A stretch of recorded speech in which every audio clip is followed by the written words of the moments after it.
5 de marzo de 1943. El mayor general Lloyd Fredendall estaba reuniéndose con el comandante supremo Dwight Eisenhower en el cuartel general del segundo cuerpo en Túnez. Eisenhower había volado personalmente para entregar noticias que terminarían la carrera de combate de Fredendall. Fue relevado del comando efectivo inmediatamente. Su reemplazo, el mayor general George S. Patton Jr., tomaría el mando al día siguiente. Fredendall fue ordenado regresar a Argel, luego a Washington. La orden fue verbal, entregada con profesionalismo frío. Eisenhower no necesitaba explicar por qué. 2 semanas antes, el cuerpo de Fredendall había sido destrozado en el paso de Kasserine en la peor derrota estadounidense de la campaña del norte de África. Miles de bajas estadounidenses, unidades enteras puestas en fuga en pánico. Fredendall había pasado esas 2 semanas culpando a todos excepto a sí mismo. Sus comandantes subordinados eran incompetentes. La inteligencia era inadecuada. Las tropas eran novatas y entraron en pánico bajo fuego. La decisión de Eisenhower dejó claro lo que pensaba de esas explicaciones. Fredendall empacó sus pertenencias. Creía que su carrera había terminado. No tenía idea de lo que vendría. 14 de febrero de 1943. El mariscal de campo alemán, Erwin Rommel, atacó a través del paso de Kasserine en Túnez Central. El objetivo era simple: romper líneas estadounidenses, capturar depósitos de suministros y probar que las fuerzas estadounidenses no podían luchar contra veteranos alemanes. El segundo cuerpo de Fredendall defendía un frente de 70 millas con 30.000 hombres dispersos en pequeños grupos. Los comandantes tenían órdenes contradictorias. La línea defensiva tenía brechas lo suficientemente grandes para conducir divisiones Panzer enteras. Cuando Rommel atacó, las posiciones estadounidenses colapsaron en horas. Batallones enteros se rompieron y corrieron. El equipo fue abandonado. Los soldados huyeron en vehículos, a pie, en pánico completo. Para el 22 de febrero, los alemanes habían avanzado 50 millas. Las bajas estadounidenses excedieron 6.000 muertos, heridos o capturados, cientos de tanques y vehículos destruidos o abandonados. Fue una de las peores derrotas estadounidenses de la Segunda Guerra Mundial. Y Fredendall no había estado cerca de la lucha. Había construido su puesto de comando en un cañón lejos detrás de las líneas del frente.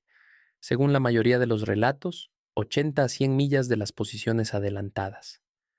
Tenía una compañía de ingenieros trabajando durante más de 3 semanas, explotándolo de roca sólida, mientras las tropas de primera línea cavaban trincheras sin cobertura superior.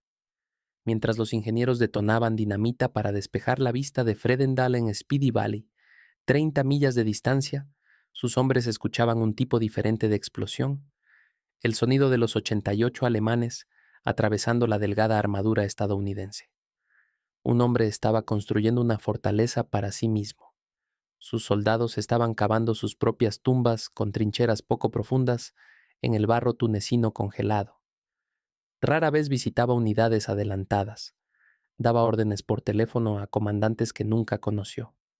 Cuando Eisenhower visitó el 20 de febrero para evaluar el desastre, lo que vio lo convenció de que Fredendall tenía que irse, no solo relevado, removido inmediatamente antes de que pudiera hacer más daño. George Patton aterrizó en Túnez el 6 de marzo de 1943. Había estado comandando en Marruecos cuando Eisenhower llamó con órdenes urgentes. Toma comando del segundo cuerpo. Arréglalo. Hazlo rápido. Patton llegó usando botas pulidas, pistolas con empuñadura de marfil y una expresión de furia apenas controlada. Inmediatamente recorrió cada unidad en el cuerpo. Despidió comandantes en el acto. Hizo cumplir regulaciones de uniforme que Fredendall había ignorado. Visitó posiciones de primera línea que Fredendall nunca había visto. Dentro de 2 semanas, el segundo cuerpo era un ejército diferente. La disciplina reemplazó el caos. El patrullaje agresivo reemplazó el acobardamiento defensivo. Los mismos soldados que habían corrido en Kasserine detuvieron ataques alemanes y comenzaron a ganar enfrentamientos. El contraste no podía ser más obvio. Mismas unidades, mismo equipo, resultados completamente diferentes. La única variable era el liderazgo. Patton escribió en su diario que los arreglos de comando de Fredendall eran los peores que había visto en su carrera. El elaborado cuartel subterráneo, las unidades dispersas, la ausencia de cualquier presencia de comando adelantada. Era negligencia profesional. Pero Patton también notó algo más. Fredendall ya había dejado Túnez. Estaba en un avión a Argel, luego Washington, y nadie estaba hablando sobre qué le pasaría. El vuelo de Lloyd Fredendall de Túnez a Washington tomó 3 días. Con paradas en Argel y Marruecos, viajó solo excepto por su ayudante, sin ceremonias, sin prensa, solo una remoción silenciosa del teatro.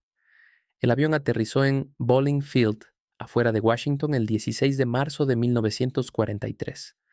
Fredendall esperaba ser recibido por oficiales del Departamento de Guerra, posiblemente policía militar. Esperaba investigaciones, audiencias, posiblemente una corte marcial. Lo que obtuvo en cambio lo sorprendió. Una banda militar estaba tocando. Reporteros esperaban con cámaras. Un auto del Departamento de Guerra estaba listo para conducirlo a una ceremonia de bienvenida. Fredendall bajó del avión esperando el acero frío de una corte marcial. En cambio, fue golpeado por las notas animadas de una banda militar. Era un sonido que no pertenecía a un hombre que acababa de presidir una masacre. Para cualquiera que conociera la verdad, esa música debe haber sonado como un canto fúnebre por la rendición de cuentas militar. La historia oficial, liberada a la prensa, fue cuidadosamente redactada. El mayor general Fredendall había regresado del norte de África después de servicio distinguido en combate. Asumiría nuevos deberes acordes con su experiencia y rango. No hubo mención de ser despedido. Ninguna referencia a Kasserine. Ninguna explicación de por qué un comandante de cuerpo había dejado su comando en medio de una campaña. George Marshall había construido el ejército estadounidense desde 200,000 hombres en 1939 a millones para 1943. Había seleccionado comandantes, diseñado programas de entrenamiento, creado el sistema de movilización. Su reputación estaba construida sobre competencia y responsabilidad. Dentro de días del regreso de Fredendall, la narrativa siendo empujada en Washington era extraordinaria. Fredendall era un veterano de combate con experiencia valiosa.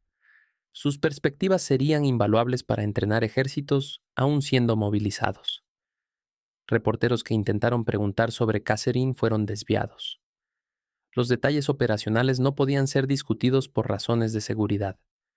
El fracaso de Fredendall en Kasserine era el fracaso de Marshall. Ahora Marshall enfrentaba una elección imposible. Podía someter a Fredendall a corte marcial y admitir públicamente que su juicio había estado catastróficamente equivocado. O podía silenciosamente empujar a Fredendall a algún lugar donde no pudiera hacer más daño. Marshall eligió la segunda opción, pero había una complicación. Fredendall tenía amigos poderosos en el Congreso. Representantes y senadores de su estado natal ya estaban haciendo preguntas sobre por qué había sido traído a casa. Querían asegurarse de que su servicio estaba siendo reconocido apropiadamente. Marshall enfrentaba una situación incómoda. Eisenhower había recomendado a Fredendall para promoción a teniente general en noviembre de 1942, antes de Kasserine. La recomendación estaba en el Departamento de Guerra esperando aprobación. Ahora Marshall tenía que decidir si proceder con una promoción para un general que acababa de ser despedido por incompetencia. Marshall decidió proceder. Fredendall sería promovido a teniente general y asignado a comandar el Segundo Ejército, una organización de entrenamiento en Estados Unidos. La promoción seguiría adelante como si Kasserine nunca hubiera sucedido. Cuando Eisenhower escuchó sobre la recomendación, quedó atónito. Acababa de despedir a Fredendall por incompetencia. Ahora Marshall lo estaba promoviendo. El 1 de junio de 1943, Lloyd Fredendall fue promovido a teniente general. La ceremonia tuvo lugar en el Departamento de Guerra con todos los honores militares. Marshall mismo colocó la tercera estrella. La citación oficial elogió el liderazgo de Fredendall en el norte de África, su experiencia de combate y sus contribuciones al desarrollo de la doctrina táctica estadounidense contra fuerzas alemanas. No hizo mención del paso de Kasserine, no contenía ningún indicio de que había sido relevado del comando en desgracia menos de 5 semanas antes. Fredendall ahora era del mismo rango que George Patton, quien había salvado la situación en Túnez. El hombre que causó el desastre usaba las mismas 3 estrellas que el hombre que lo arregló. El anuncio de promoción llegó a Túnez en días. Oficiales que habían servido bajo el comando fallido de Fredendall leyeron las noticias en Stars and Stripes con incredulidad y furia. Imagina ser un sargento en la primera blindada, sentado en el polvo de un campamento derrotado, sosteniendo una copia grasosa de Stars and Stripes. Ves la cara del hombre que envió a tus amigos a morir desde un agujero en el suelo, y sobre su cabeza hay una nueva estrella. Eso no era solo una promoción, era un dedo medio a cada hombre que realmente había sangrado en el paso. Pero la reacción más amarga vino del propio Patton. Acababa de terminar de someter a corte marcial a oficiales por fallas en Kasserine. Había relevado comandantes por no ser lo suficientemente agresivos, por no visitar posiciones de primera línea, por arreglos de comando que dispersaban fuerzas. Fredendall había hecho todas estas cosas a escala masiva, y su recompensa fue una tercera estrella. Mientras la tercera estrella estaba siendo colocada en Washington, cartas comenzaron a llegar al Departamento de Guerra desde el polvo de Túnez. Fredendall había sido asignado a comandar el Segundo Ejército, una organización de entrenamiento en Memphis, Tennessee. Nunca vería combate otra vez. La ira en esas cartas era cruda. ¿Cómo podía el general responsable de la peor derrota estadounidense de la guerra ser promovido mientras subordinados eran sometidos a corte marcial?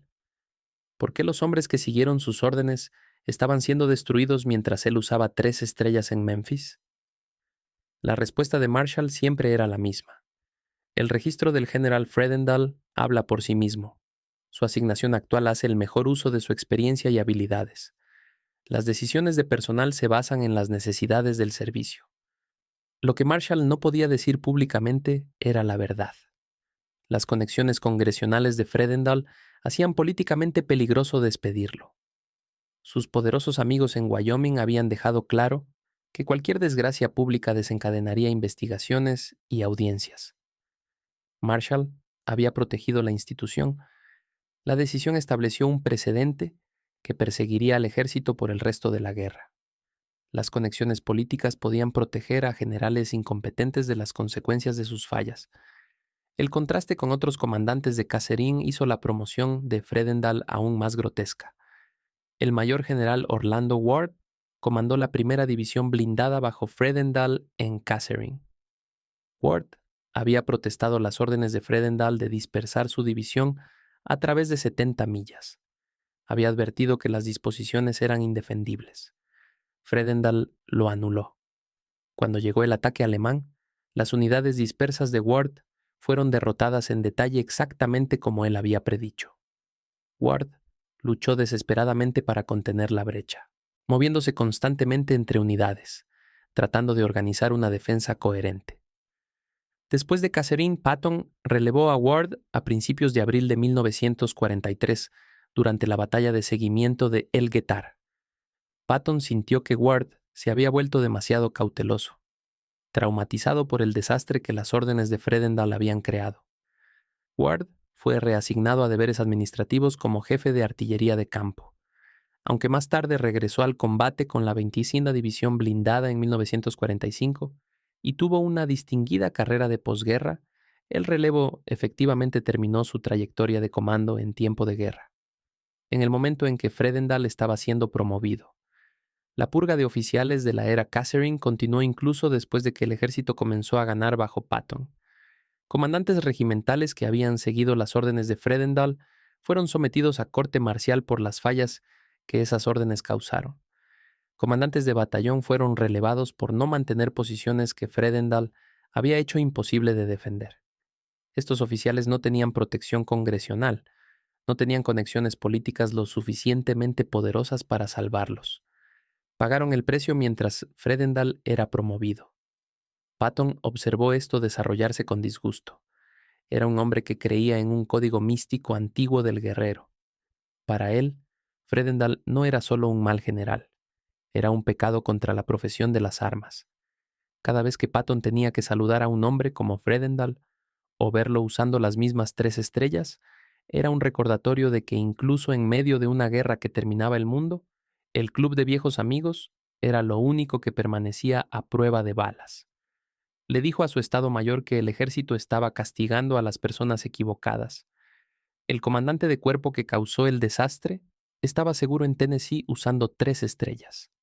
Los comandantes de división y regimiento que intentaron salvar sus errores estaban siendo destruidos.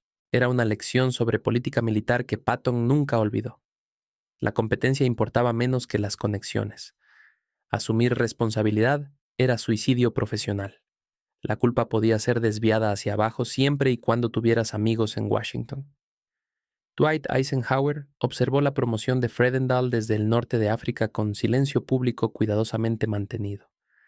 Había recomendado el relevo de Fredendall. Había enviado a Patton a arreglar el desastre.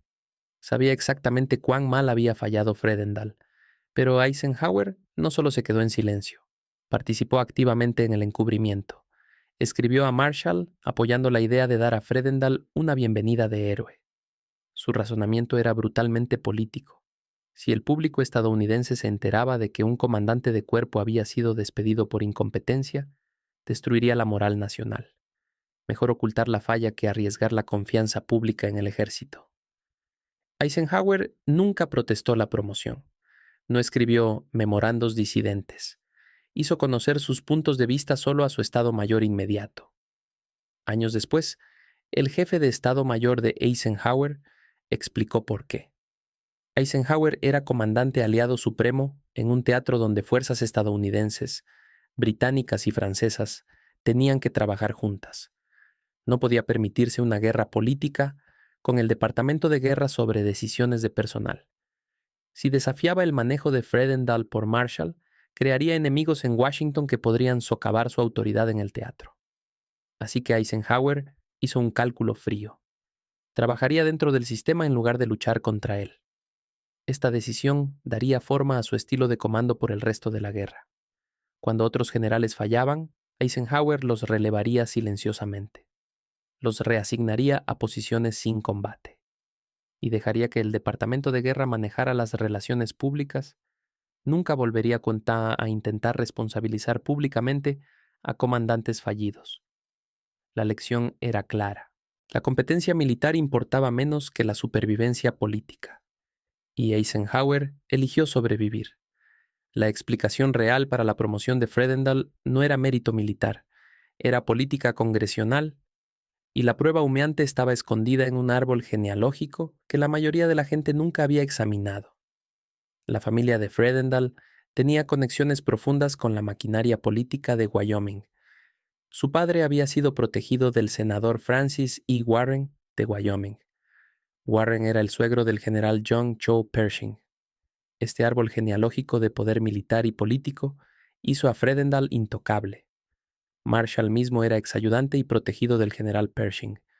No podía moverse fácilmente contra un hombre cuya familia estaba tan estrechamente ligada al propio suegro de Pershing. Cuando llegó la palabra a Washington de que Fredendall podría ser sometido a corte marcial o públicamente deshonrado, esas relaciones se activaron. Se hicieron llamadas telefónicas al Departamento de Guerra. Se solicitaron reuniones con Marshall. Se hicieron preguntas en comités congresionales sobre si el general Fredendall estaba siendo convertido en chivo expiatorio por fallas institucionales en entrenamiento y doctrina. Marshall entendió la amenaza. Las investigaciones congresionales sobre las decisiones de comando del norte de África podrían exponer problemas en todo el sistema de movilización. El desastre en Kasserine tenía muchos padres. Hacer de Fredendall el único chivo expiatorio podría desencadenar exámenes que avergonzarían a todos. Mejor promoverlo silenciosamente, asignarlo donde no pudiera hacer daño y seguir adelante. El público nunca sabría los detalles. El ejército mantendría su imagen de competencia y los amigos congresionales estarían satisfechos de que su hombre estaba siendo tratado justamente. Era cálculo político cínico disfrazado de gestión de personal. Y funcionó perfectamente. Fredendall mantuvo sus estrellas, su pensión y su reputación. El ejército evitó investigaciones congresionales. Marshall evitó admitir que su juicio había estado equivocado.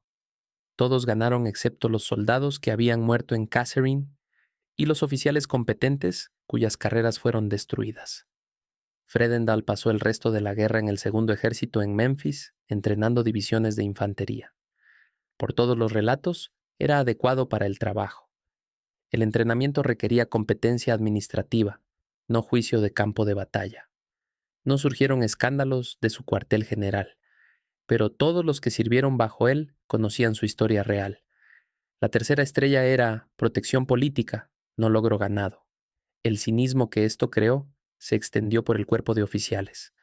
Hombres que acababan de sobrevivir los ataques de Rommel en el norte de África se encontraron sentados en aulas de Memphis mientras Fredendall les daba conferencias sobre tácticas modernas. La absurdidad no se perdió en nadie. Algunos oficiales más tarde acreditaron a Fredendall con enseñarles lecciones valiosas sobre qué no hacer en combate. Sus fallas en Kasserine se convirtieron en estudios de caso sobre cómo no organizar posiciones defensivas, cómo no comandar desde la retaguardia, cómo no dispersar fuerzas. De manera retorcida, la mayor contribución de Fredendall al esfuerzo de guerra fue servir como ejemplo de liderazgo catastrófico. Los oficiales estudiaron lo que había hecho mal y se resolvieron a nunca repetir esos errores. La guerra terminó en mayo de 1945.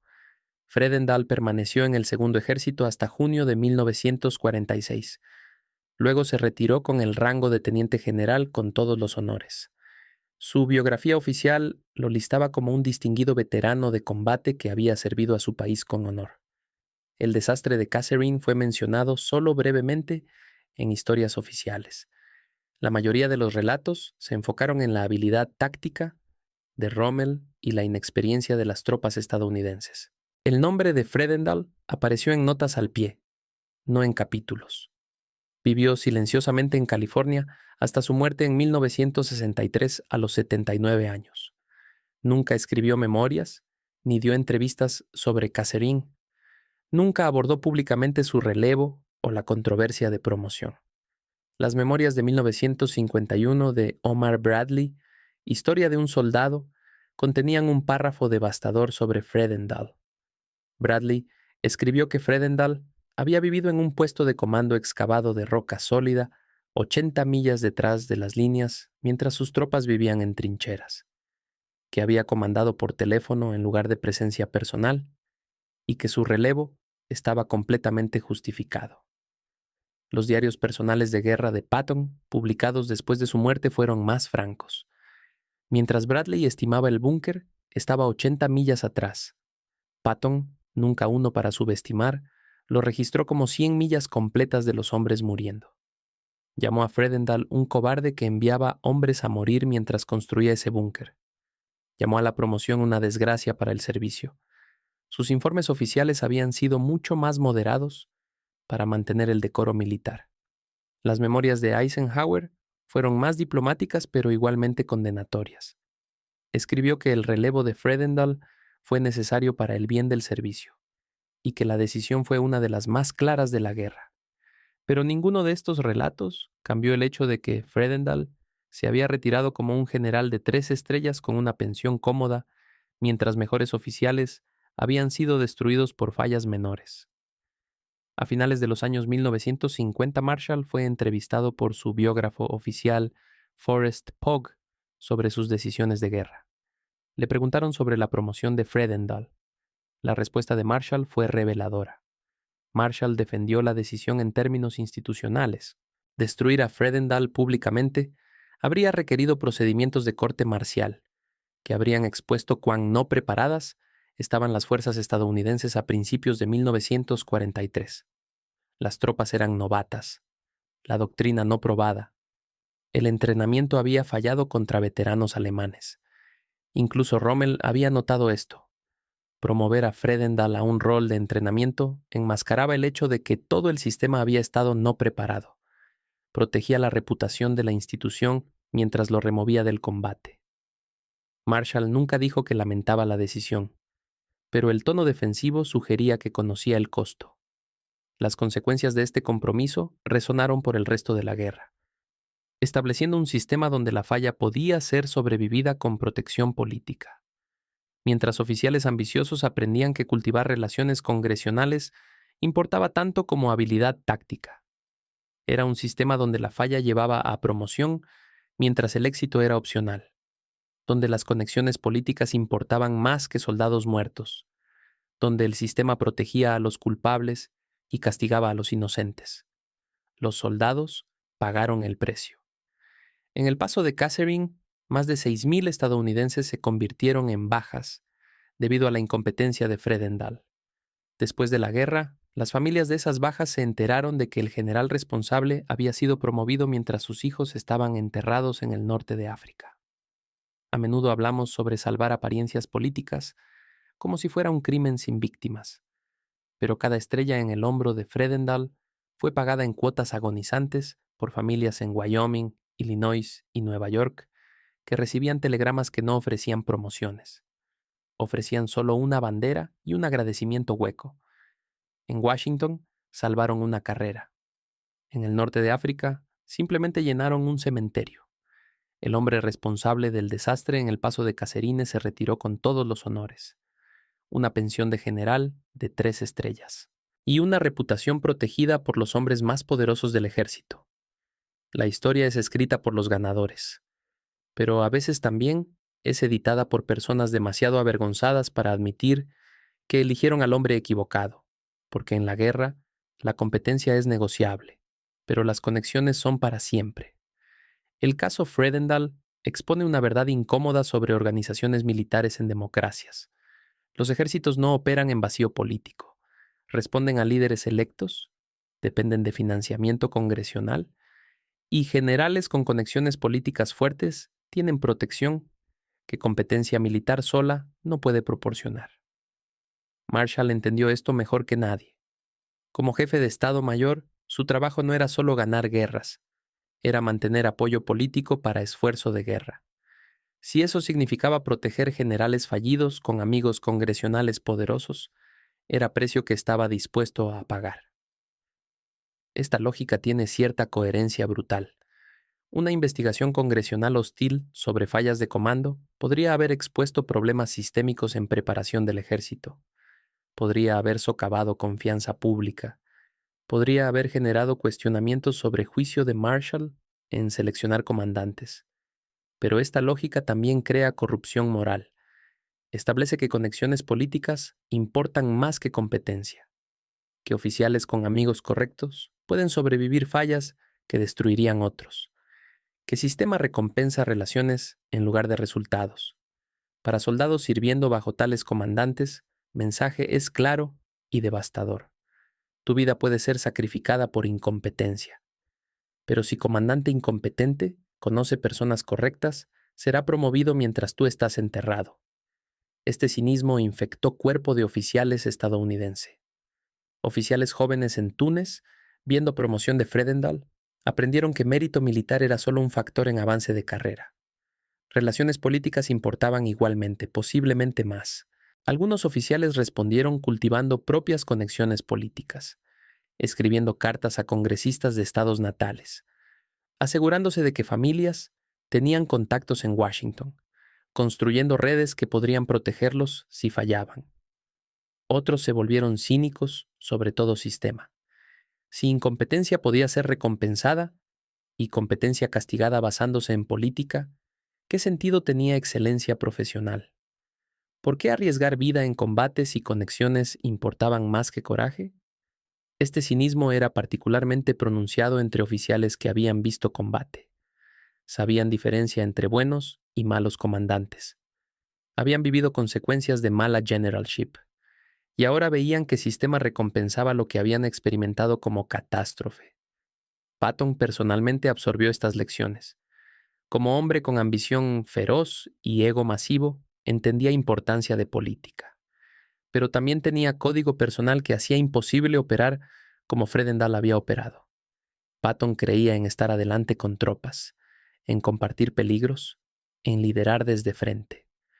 Estas no eran solo preferencias tácticas, eran creencias morales fundamentales sobre qué significaba ser general. Ver Fredendall promovido violaba esas creencias a nivel visceral. No era solo desacuerdo profesional, era ofensa contra todo Patton consideraba sagrado sobre profesión militar. Pero Patton también entendió lección política. Eisenhower había participado en encubrimiento. Marshall había priorizado protección institucional sobre justicia. Sistema había elegido conveniencia política sobre responsabilidad. Si Patton iba a sobrevivir en este sistema, necesitaba ser cuidadoso. Necesitaba ganar suficientemente consistentemente que sus fallas pudieran ser perdonadas. Necesitaba cultivar relaciones con superiores que lo protegerían. Y necesitaba evitar hacer enemigos en Washington que podrían destruirlo. Esta fue lógica que llevó a incidentes posteriores en carrera de Patton, su bofetada de soldados en Sicilia, sus comentarios políticos controvertidos en Alemania ocupada. Cada vez, conexiones políticas salvaron su carrera, exactamente como habían salvado Fredendall. Diferencia era que Patton producía victorias. Cuando fallaba, podía señalar logros que justificaban darle otra oportunidad. Fredendall no tenía tales logros, solo tenía conexiones. Y en sistema que Marshall había construido, conexiones eran suficientes. Historia militar estadounidense está llena de casos similares. Generales fallando hacia arriba debido a conexiones políticas. Oficiales competentes siendo pasados por alto para promoción porque carecían de patrocinadores correctos. Sistemas recompensando lealtad sobre competencia. Pero caso Fredendall es particularmente flagrante porque contraste es tan claro. Causó desastre, fue relevado en desgracia y fue promovido a rango más alto mientras mejores oficiales fueron destruidos. No hay manera de racionalizar esto como cualquier cosa excepto protección política pura. No hay mérito militar que justifique promoción. No hay logro que lo ganó. Solo conexiones. Solo política. Solo decisión cínica de proteger institución sacrificando individuos que habían servido fielmente. Para familias de soldados que murieron en Kasserine, esto debe haber sido particularmente amargo. Recibieron telegramas diciendo que sus hijos habían muerto heroicamente en servicio de país. Luego vieron general responsable siendo promovido y elogiado. ¿Qué se supone que crean? ¿Que sus hijos murieron por incompetencia que fue recompensada? ¿Qué sistema que afirmaba valorar a sus hijos realmente valoraba conexiones políticas sobre vidas estadounidenses? Esta traición de confianza daña contrato social, fundament,